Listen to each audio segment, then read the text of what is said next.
من الأفكار الخاطئة في التدريبات تمرينات الأطفال إن إحنا نحمل الطفل وزن أو تمارين عالية الشدة، يبقى أنا كده بهدم الطفل في النمو بتاعه.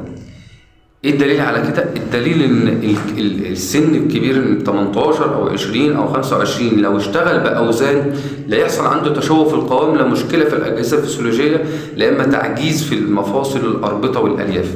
أنا عايز أطلع بالنمو الطفل، مش عايز أطلع بالكفاءة البدنية. هو كده كده أوريدي الطفل عنده كفاءة بدنية وحالة صحية جيدة، فأنا هبدأ أحسن من ده وأحافظ على المستوى ده وأطلع بيه بدرجات بالتدرج. طيب انا هعمل ايه؟ انا هحط وحده تدريبيه معينه ومدتها معينه، هدف الوحده ان انا اعلي سرعه رد الفعل، ان انا انمي سرعه رد الفعل، ان انا اعلي من الرشاقه بتاعته، ان انا ابدا اظبط على النفس شويه بدون اي